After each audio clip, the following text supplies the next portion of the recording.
Assalamualaikum warahmatullahi wabarakatuh. Saya Muhammad Aidi bin Ahmad Uzaini, nombor metrik 9708310356670001. Saya merupakan pelajar semester Mei 2026 di bawah program Sarjana Muda Pengajian Islam Pengurusan Islam dengan Kepujian. Saya akan membentangkan kertas projek pengajian Islam yang bertajuk Penggunaan Kaedah Murojaah sebagai Strategi Peningkatan Hafazan Al-Quran. Kajian di Pondok Hidayatus Sibian di bawah penyelia Dr. Nur Bakri bin Abdul Hamid.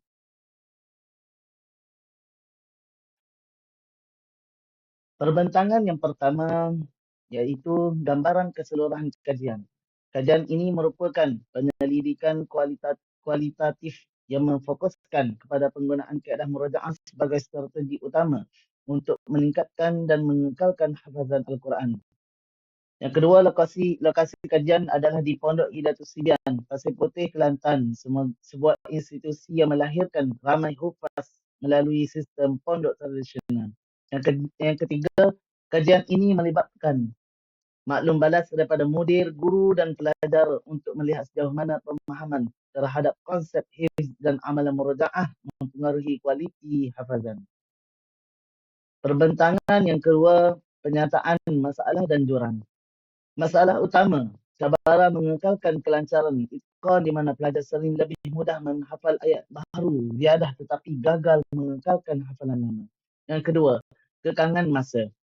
Kepadatan dui kurikulum, yakni hafazan Al-Quran dan kitab turas menyebabkan peruntukan masa untuk murajaah sering terabai. Yang ketiga, isu kekangan teknikal dan kerohanian, masalah ayat mutasyabihat menghafal tanpa kefahaman maksud, serta faktor keletihan fizikal dan mental. Yang keempat, jurang kajian. Kebanyakan kajian lepas fokus kepada merajaah. Kajian lepas fokus kepada merajaah sebagai strategi umum, namun kurang menekankan bagaimana kefahaman tersebut dibentuk melalui budaya pembelajaran di pondok tradisional dan bimbingan guru secara spesifik. Perbentangan yang ketiga, objektif dan tema dapatan. Objektif pertama, menguraikan konsep hifz Al-Quran, kaedah murajaah dan kepentingannya mengikut fuqaha.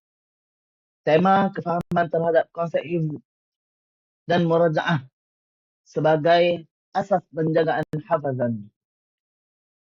Kesimpulan daripada perbentangan yang ketiga ini, responden memahami bahawa hifzu bahawa bukan sekadar menghafal Al-Quran, menghafal 30 juzuk, malah merupakan satu amanah untuk memelihara kesucian wahyu secara berterusan.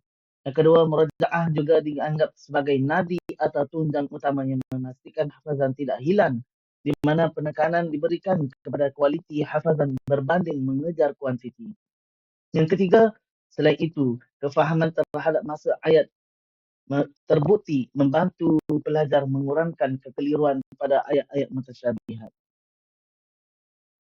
Objektif yang kedua, mengenal pasti tahap pemahaman dan pengaplikasian terhadap kaedah murajaah di lokasi kajian. Tema, pemahaman dan pengaplikasian murajaah dalam membentuk ketahanan hafazan pelajar. Kesimpulan daripada objektif yang kedua ini, pelajar mengaplikasikan murajaah secara sistematik dengan menjadikannya syarat wajib sebelum menambah hafazan baharu. Yang kedua, mereka menggabungkan teknik bin nazar, yakni melihat mushaf untuk pengukuhan visual, dan bil waid, iaitu tanpa melihat untuk menguji kekuatan ingatan. Yang ketiga, amalan ini diintegrasikan dalam rutin harian seperti selepas waktu subuh, dalam solat sunat dan sebelum tidur bagi memastikan hafazan sentiasa segar dalam ingatan.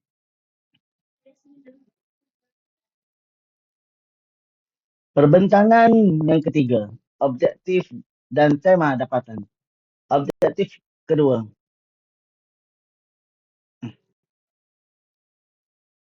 objektif yang ketiga, menganalisis pengaruh pemahaman pelajar terhadap proses hafazan mereka.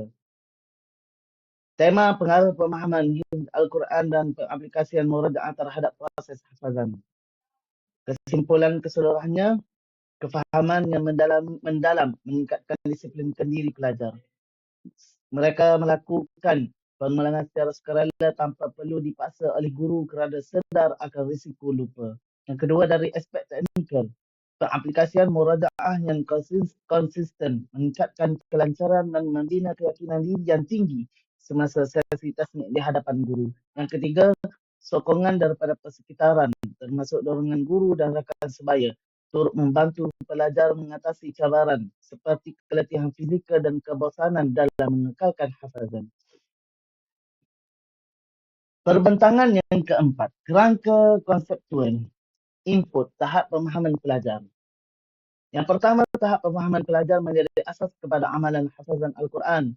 Di Pondok Hidayatus Sibyan, pelajar tidak menganggap hafazan sebagai sekadar mengingat ayat Al-Quran, tetapi sebagai satu amanah yang perlu dipelihara dengan sebaiknya.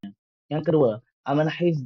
Pelajar memahami bahawa seorang hufaz bertanggungjawab menjaga hafazan Al-Quran agar tidak lupa atau berlaku kesilapan. Yang ketiga, kepentingan murajaah. Pelajar menyedari bahawa murajaah merupakan amalan penting untuk mengekalkan hafazan. Mereka tidak memahami bahawa menambah hafazan baharu sahaja tidak mencukupi jika hafazan lama tidak sentiasa diulang. Yang kedua, proses pelaksanaan kaedah murajaah. Bahagian ini menerangkan kaedah yang diamalkan oleh pelajar untuk mengekalkan hafazan mereka. Yang pertama, mereka menggunakan dengan bin nazar. Pelajar membaca Al-Quran dengan melihat mushaf bagi mengukuhkan ingatan terhadap ayat, susunan dan kedudukan halaman. Yang kedua, dengan cara bil ghaib. Pelajar mengulang hafazan tanpa melihat mushaf untuk menguji kekuatan ingatan serta melancarkan bacaan. Yang ketiga, mereka pelajar menggunakan secara murajaah secara individu dan halaqah. Murajaah dilakukan secara bersendirian bagi membina disiplin diri. Manakala secara halaqah pula membolehkan pelajar menyemak hafazan bersama rakan dan guru melalui sesi tasbih. Yang ketiga, output. Hasil pengamalan murajaah. Gabungan pemahaman yang baik dan pelaksanaan murajaah secara konsisten memberikan beberapa hasil yang positif. Yang pertama, peningkatan kualiti hafazan. Hafazan menjadi lebih lancar, tepat dan kukuh, termasuk bagi ayat-ayat yang hampir sama, yang mutasyabihat. Yang kedua, disiplinkan diri. Pelajar membiasakan diri melakukan murajaah secara berterusan tanpa perlu dipaksa kerana memahami tanggungjawab sebagai penhafaz Al-Quran. Yang ketiga, ketahanan diri. Pelajar lebih bersedia menghadapi cabaran seperti keletihan, rasa malas dan jadual pembelajaran yang padat, sekaligus dapat mengekalkan hafazan dengan lebih baik. Okey, dan ini merupakan kerangka keseluruhan kajian. Bermula daripada pemahaman pelajar kepada penggunaan murajaah, kepada peningkatan hafazan dan akhir sekali kualiti hufaz. Kepentingan kajian ini daripada pelajar kesedaran kualiti, daripada guru strategi efektif, daripada institusi jadual bersistematik dan penambahan literatur. Okey, perbentangan yang kelima, metodologi kajian. Metodologi dan lokasi kajian. Pendekatan kualitatif dan kajian kes ini dibuat di Pondok Hidayatus Sibyan, Pasir Putih, Kelantan dan sesi temubuan dengan peserta daripada 6 responden. Seorang daripada mudir, seorang guru tahfiz dan 4 pelajar daripada kelas hafiz.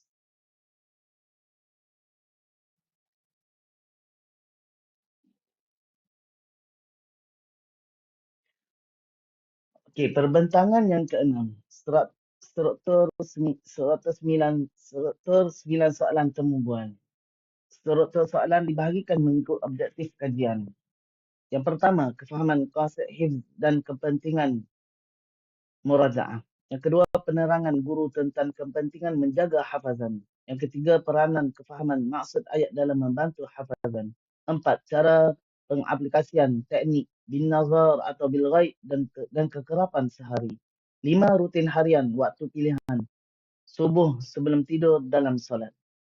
Enam, pengurusan masa dalam dui kurikulum yang padat. Tujuh, strategi menghadapi ayat mutasyabihat dan tekanan mengejar ziyadah. 8 cabaran utama, yakni malas, letih, hilang fokus dan cara mengatasinya. Yang kesembilan, cadangan penambahbaikan untuk institusi. Perbentangan yang ketujuh, dapatan tema. Dapatan tema satu, kefahaman konsep. Buk- Bukan sekadar hafal, responden memahami hifz sebagai amanah memelihara Al-Quran, bukan sekadar menghafaz 30 juzuk. Yang kedua, asas penjagaan. Murajaah dianggap sebagai nadi yang tidak boleh ditinggalkan bagi mengelakkan hafalan hilang. Yang ketiga, kefahaman maksud. Memahami isi kandungan, membantu pelajar menyambung ayat yang terlupa dan membezakan ayat mutasyabihat. Ini uh, kerangka ataupun gambaran tema satu, pemahaman konsep hifz murajaah. Pemahaman pelajar menjadikan amalan seumur hidup, kualiti itqan, kuantiti, murajaah peningkat hafazan dan kefahaman maksud ayat. Perbentangan yang ke-8, dapatan tema 2, pengaplikasian murajaah. Yang pertama, keutamaan. Pelajar mengutamakan pengulangan hafalan lama sebelum dibenarkan menambah hafalan baharu oleh guru. Yang kedua, teknik sistematik. Menggunakan bin nazar untuk pengukuhan visual dan bil ghaib untuk ujian ingatan. Yang ketiga, rutin berterusan. Memanfaatkan waktu subuh, yakni otak segar selepas kelas dan mengulang bacaan di dalam solat sunat.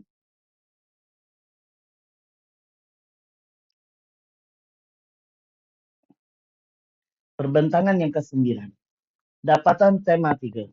Pengaruh terhadap proses hafazan. Yang pertama, peningkatan itqan. Amalan konsisten meningkatkan kelancaran tasbih dan menurunkan kesilapan bacaan. Yang kedua, disiplinkan diri. Pelajar yang faham kepentingan murajaah akan mengulang secara sukarela tanpa perlu dipaksa guru. Yang ketiga, sokongan sosial. Dorongan guru dan aktiviti murajaah bersama rakan membantu mengatasi masalah kurang motivasi dan keletihan. Inilah gambaran tema 3, pengaruh terhadap hafazan. Kalau tak murajaah memang hilang. Bila selalu ulang baru yakin baca tanpa mushaf daripada peserta responden pelajar. Perbentangan yang ke-10. Rumusan model dapatan. Model kejayaan hafazan di pondok ini dirumuskan melalui integrasi antara kefahaman mendalam, yakni amanah agama, kepada amalan sistematik, yakni rutin murajaah pelbagai teknik kepada ketahanan diri, disiplin dan sokongan persekitaran. Yang kedua, kajian membuktikan bahawa kualiti hafalan mutqin hanya dapat dicapai apabila pelajar tidak mengejar kuantiti semata-mata tetapi menjadikan murajaah sebagai tanggungjawab seumur hidup. Dan akhir sekali kesimpulannya, kefahaman mendalam dan pengaplikasian murajaah secara konsisten memberi pengaruh signifikan terhadap pengekalan hafazan. Kualiti hafazan bukan pada kepantasan menghafal tetapi pada kekuatan memeliharanya. Itu saja daripada pematangan saya. Sekian, terima kasih. Assalamualaikum warahmatullahi wabarakatuh.